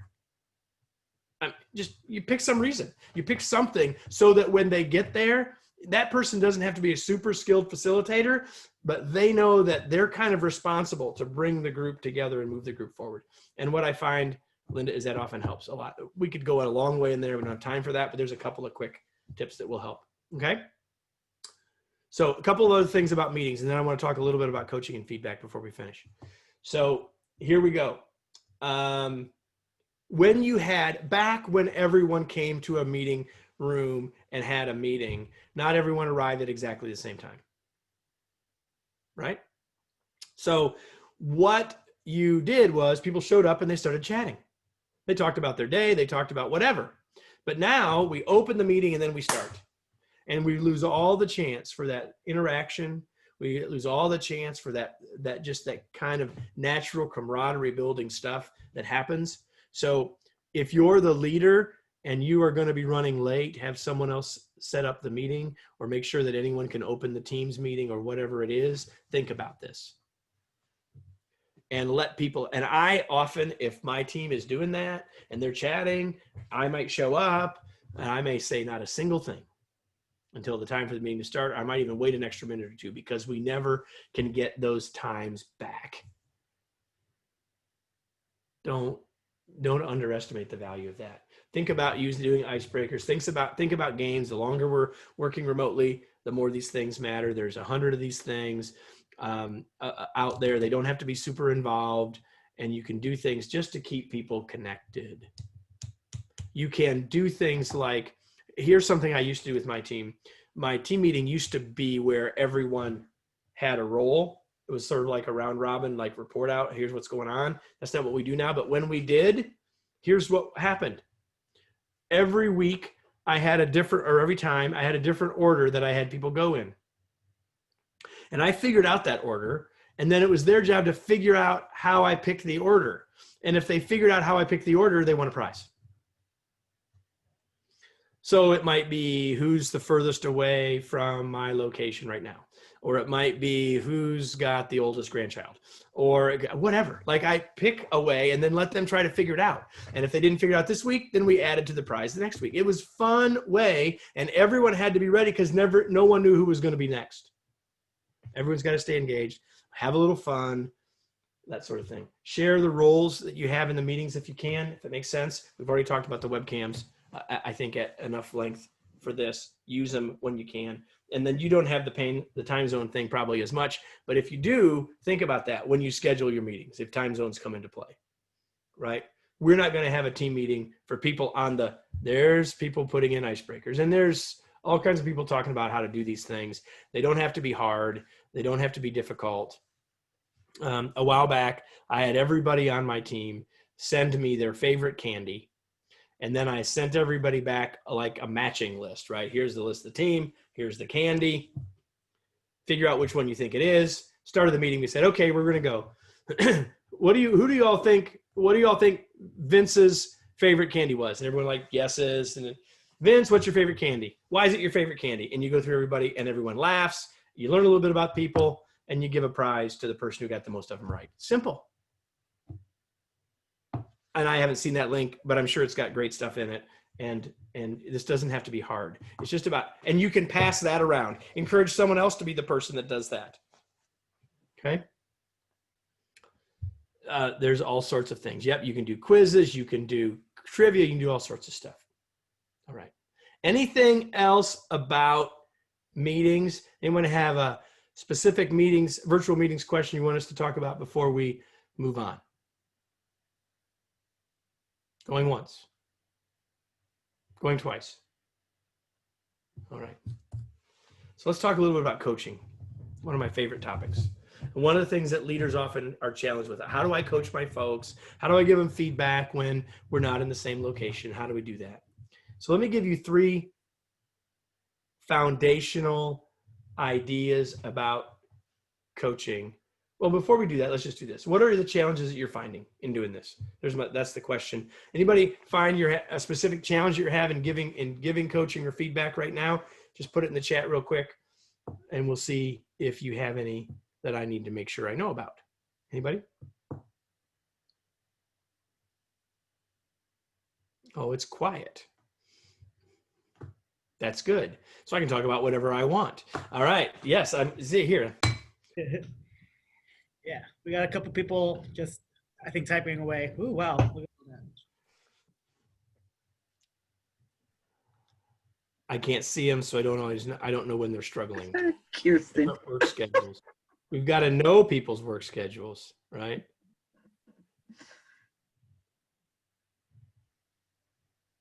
Kirsten, you're right. This is back to one of the things that I've been talking about a lot for the last 200 days now, is granting people grace. Be patient, give people some forgiveness.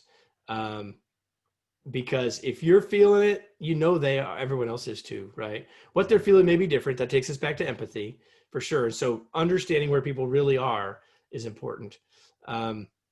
If you go to my blog, I think that'll show up on the last slide, and type in the word empathy, you'll find 2 or 3 resources that we've done in the last couple of months that might be useful to you as well. Different work schedules, make sure if people are working different schedules that everyone on the team knows when those are. Because if I keep trying to get a hold of someone and I can't get them, and I don't know that that's not when they're working now because they're watching their kids do school, right? Like there's a big chance for conflict to form, for trust to be eroded. Just let everybody know what's going on. The more we can do that, the better. Okay. All right. So let me give you 3 foundational ideas about coaching that I think are critical. And here they are. That coaching is about accountability. And we have to recognize that being an effective coach is about helping people understand what they're accountable for. And their behavior is their accountability. They have to own their behavior and their results. And so I'm not talking about being a hard and cruel taskmaster. I am talking about sometimes as coaches, we want to take it on ourselves, and we can't do that. It's not our job. And at the end of the day, if someone doesn't apply the coaching we've given them, it's our responsibility. We're accountable for trying it multiple ways to help them. But at the end of the day, it's their behavior, not ours. So we've got to be clear about what we're accountable for in this and what they are. Number one. Number two, belief. If you don't believe someone can be successful, it's not possible for them to be successful working for you. So let me just play this out for a second, okay? So I want you to imagine that Sherry and Lisa both work for me. Real quickly here. That Sherry and Lisa both work for me, okay? And let me just tell you about Sherry. She's a freaking rock star. She's awesome. Like Sherry, like she should probably already have my job. It's only a matter of time. She is got it going on. She is fantastic. Hey everybody, he's psychic, right? Well, then there's Lisa. I mean, I like Lisa. She's a good person. She tries hard. Bless her heart. She really does try. And you know what? Fast as she pedals, she gets the work done. She gets it done. But there's that's all there is. Like, she's just barely getting it done. Like you can't have all Sherrys. You can't have all rock stars. You're going to have some C performers. It's just going to happen. Now, which of those two people am I going to coach more effectively? Sherry. Which of those two people are going to be more successful working for me? Sherry. Lisa, I'm just making it up, okay? Right? So here's the thing. The only chance Lisa has to reach her potential is to go work for someone besides Kevin. Because I'm not seeing it.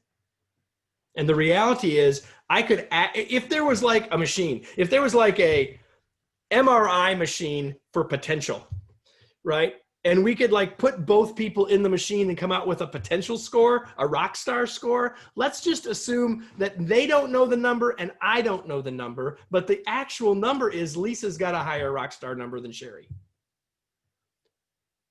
That fact won't change what we just described.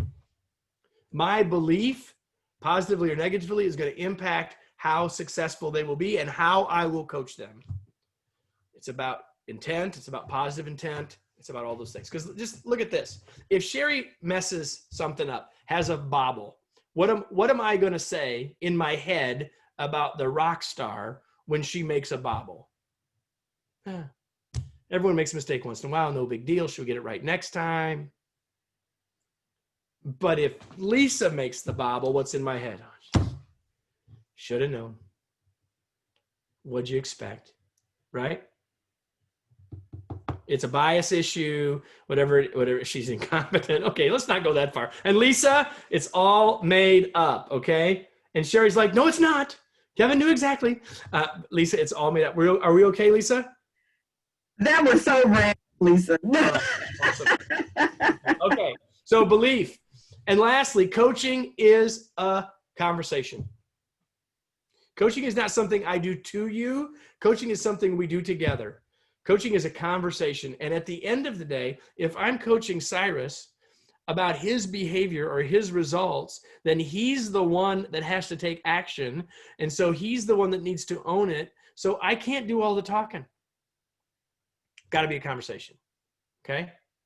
So with that as a starting point, let's talk about feedback as the heart of coaching. Now, imagine this for a second. That, and I'm just going to pick a random person who I can't see at the moment, because those of you with your cameras on are like getting the negative of having your cameras on. So imagine that we're in the old days, that we're around the water cooler. And I just happen to say that I need to give Amy some feedback. What are you all thinking about Amy? Anybody? Put it in the chat. Don't do that. I shouldn't do it. Okay. But let's just say I did. Like, what immediately comes? Yep, she must be in trouble. Bad day for Amy. What did she do? Right? She's a problem person. Carol's going all the way to a problem person. Like, I'm not. He's going to give feedback to Amy. He's going to give feedback to me next. But our first thought about this is we don't know anything else. What do? We immediately, I'm glad I'm not Amy. Like, if you don't believe that this is where people's first thoughts are about feedback, at least I'm not Lisa. Wow. So If you don't believe that we have negative baggage about feedback, try this. Tell someone on Friday you're going to give them feedback on Monday. You ruin their weekend. Because our first reaction to the word feedback is, uh-oh, spaghetti-o. Right? And so we need to know that. We need to know that feedback is critical to coaching, and yet the first things when we first hear the word, it's like, uh-oh. Now, so Sherry, can you come back off and talk with me for a second, Sherry? Come off of mute. Okay, Sherry. So Sherry, here's a question. Two people give you exactly the same feedback. Exactly. Same words, same tone, like exactly the same feedback. Are you going to accept and apply that feedback equally between those two people? No. Why not? It's the same feedback. We're all human. Depends on who it is. Ah, ha, ha, ha. She's exactly right. She's exactly right. Here's the thing. It's the feedback alone isn't it. It's the source. Right. So thank you, Sherry. You have to stay unmuted if you don't want to. So how do we value feedback? Whose feedback do we value? It depends on three factors. First of all, is the person giving me the feedback in a position, have a position of power? Are they my boss? Is it my mom? Is it the judge? I may not like the feedback, but I better pay attention. That's the dean, right? Do they have credibility, expertise, and experience? Like, do they know what they're talking about? Like, if they know what they're talking about, then I'll probably pay more attention, more likely to accept the feedback. And then, but lastly, also the relationship. Do I trust this person? Do I know this person? Does this person have my best interests at heart? Do I know what their motives are in relationship to me? Now, here's the thing.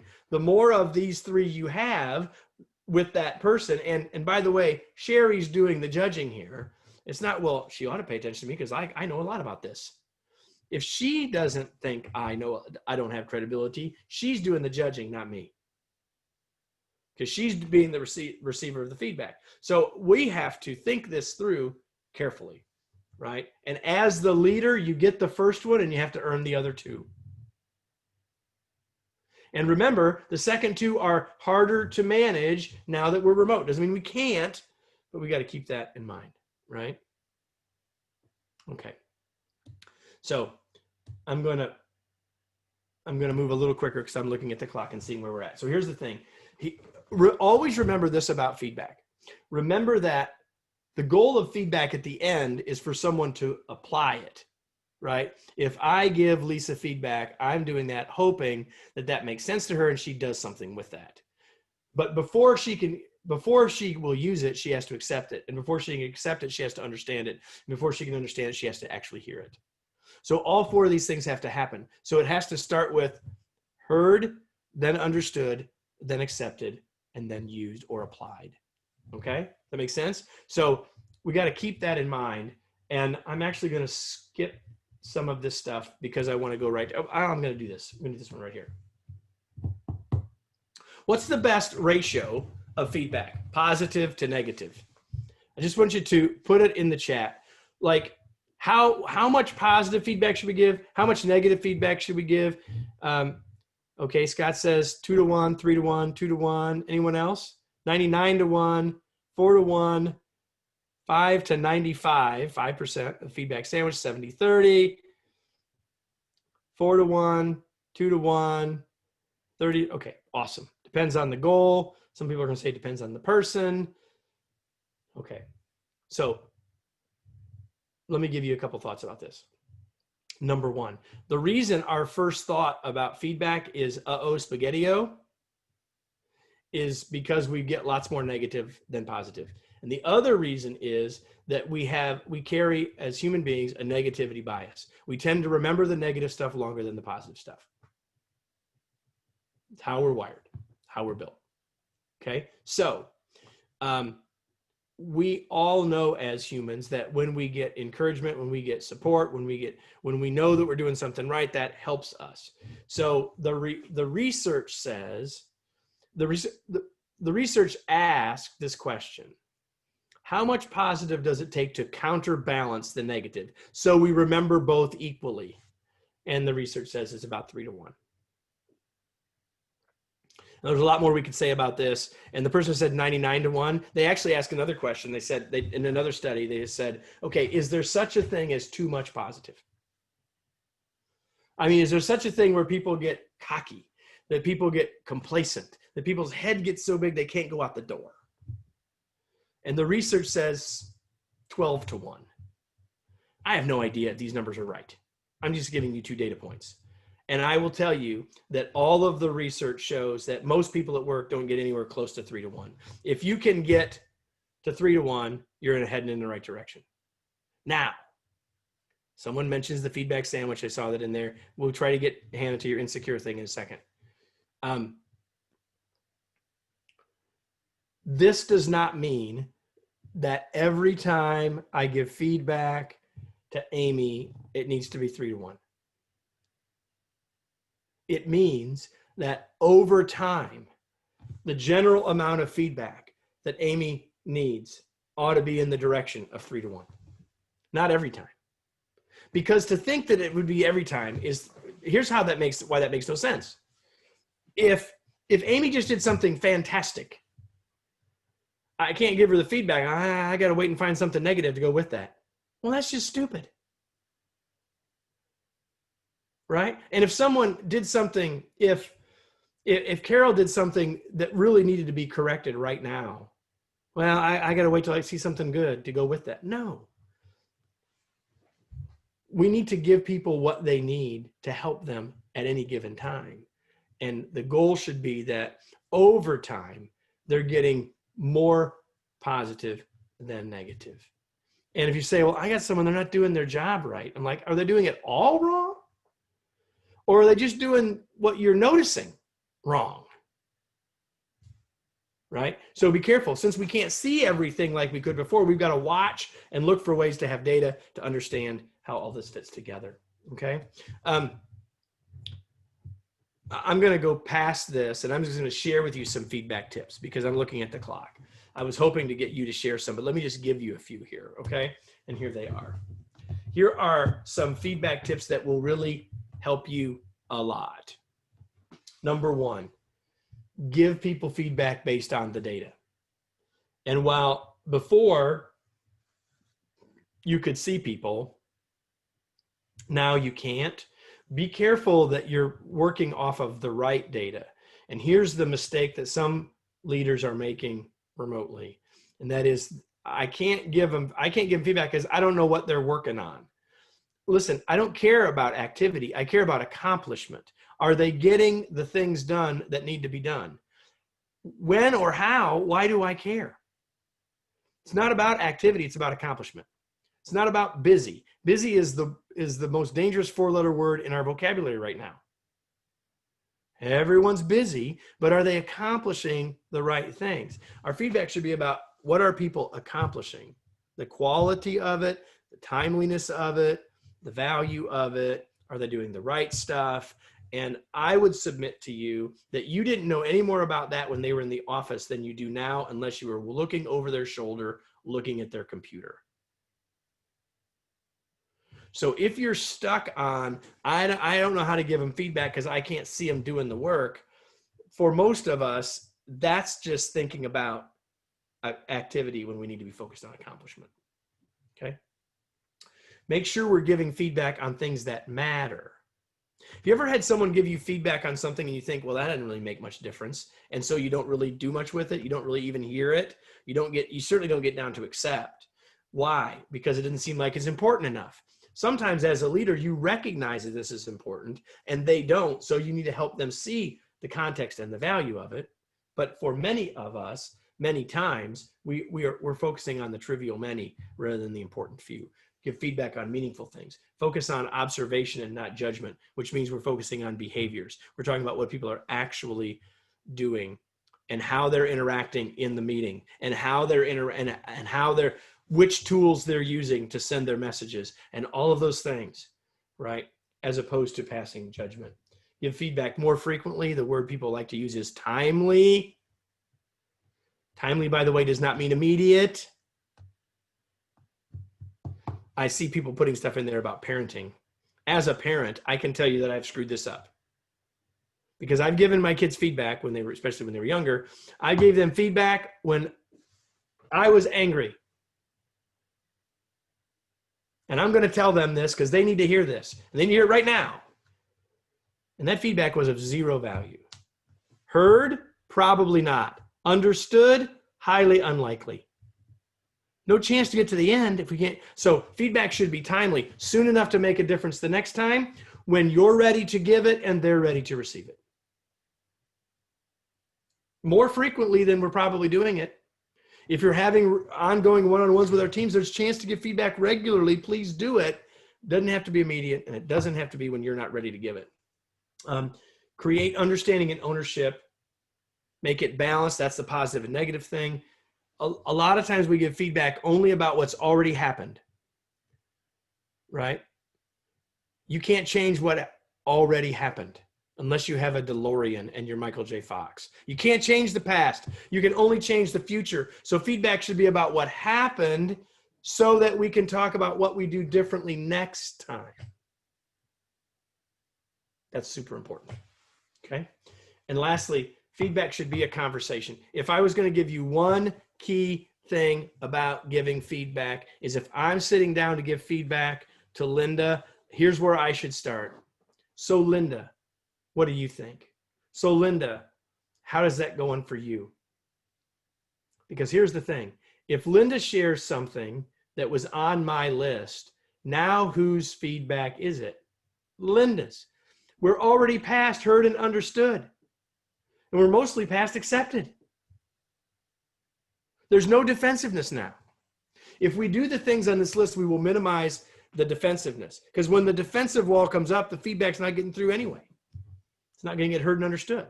No shot. Right? So if I were to give you one thing about giving better feedback, it would be this. Ask them first. And they may not be used to having their boss ask that question. And especially when you're doing it remotely, you might get some silence. It's okay. Just stay with it.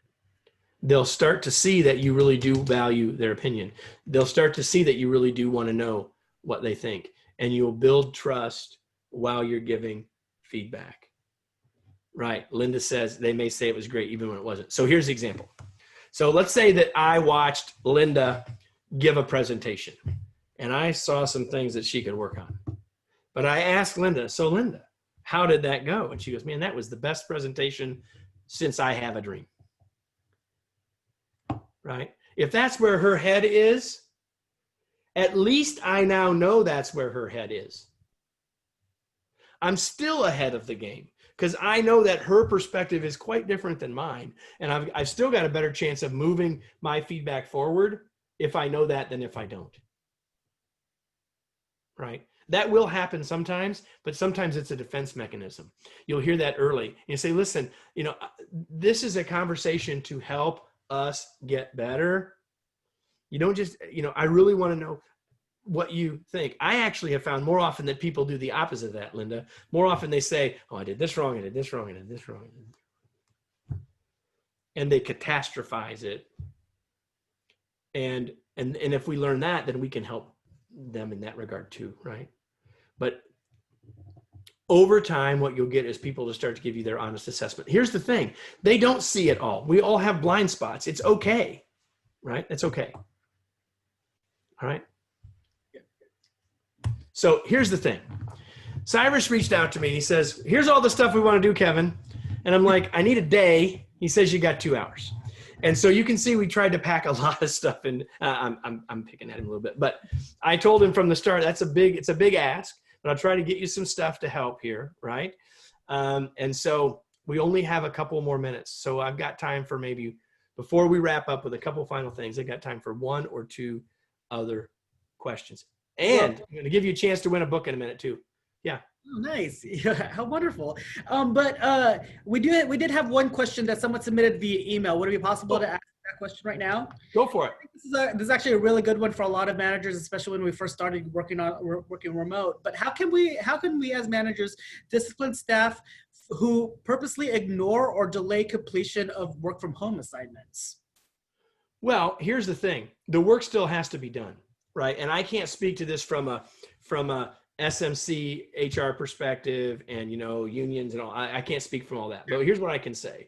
Just because I believe we should grant people some grace. I believe we should be flexible, but the work still has to be accomplished. And if the work is clearly defined and they know what it is and it's not happening, then we need to start taking the necessary disciplinary actions so that people are being successful, or whatever the next steps are, right? I can't speak from that from an HR perspective, but my answer to that is no different on a work from home basis than it is if they're down the hall from me. If they're not accomplishing it, right? I can ask them why they're not completing things. Here's what I'm seeing. There's a gap between what we need and what we're getting. Can you help me understand why we have the gap? Right? So there's all sorts of things that we can ask. And I do think we should still start with questions, as Kirsten's sharing, right? But we still, at the end of the day, people are getting a paycheck to deliver things, right? And so, I think the longer we go in this world of working remotely, the more people have to figure it out. They have to figure, okay, I mean, it's one thing, in April to say, well, I can't figure all this out. I'm being distracted. Maybe they need coaching about setting up some different routines. Maybe they need, maybe this is a chance for us to be more empathetic and understand so we can help them figure that out. Right. Right. And Rob says, as a follow-up, how do you manage them when they point to employees in other departments? Yeah. I mean, if the work doesn't allow us to work from home, it is what it is. I mean, I think we just have to, here's what I will say. The pandemic has set in motion something that will never go completely back the way it was before.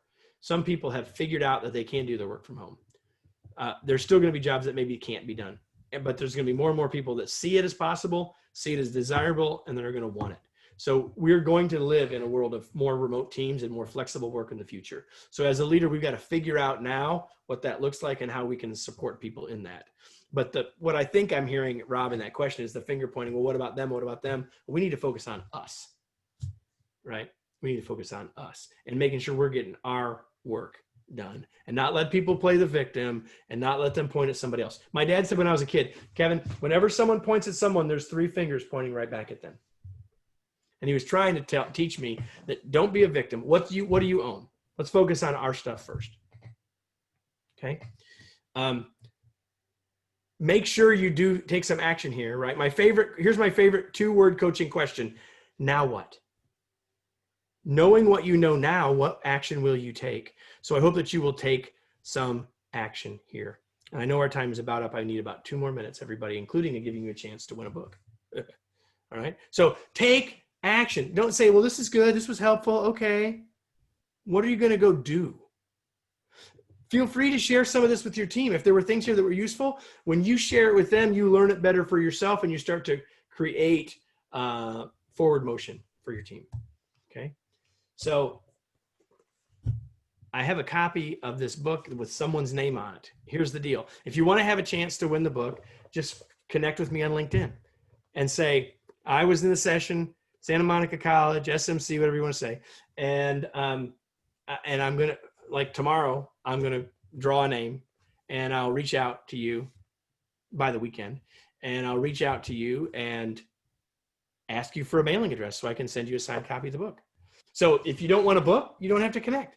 If you don't want to connect, it's okay, right? But I will tell you that there's lots of things that we try to provide that will be helpful. We'll pick a name. Maybe we'll pick a couple names and we'll do that, okay? And lastly, lots of ways to stay connected to us. Feel free to do that. You can reach out to us at remoteleadershipinstitute.com, obviously on LinkedIn. You can send us an email. That email, info@kevineichberry, will get to me. We've got YouTube channels. We've got Twitter. We've got all sorts of ways to help you be a more effective remote leader and leader in general. And it was an absolute pleasure to be with you all. And Cyrus, I'm done. I'm going to hand it back to you. Thank you, everybody. It was a pleasure. Absolutely. Thank you all so much. If everyone can join me in a round of applause, you may unmute yourself. Woo! Fantastic job. Thank you so much, Kevin. Yep, this actually formally concludes our presentation. This presentation will be recorded and rendered and captioned, and then everybody will receive a copy of the recording as well too. So thank you all so much for attending. Thank you. Thanks, Take care. everybody. And thank you. Thanks, everyone, Right. for being present. Bye-bye. Thank you. Thank you. Bye, everybody.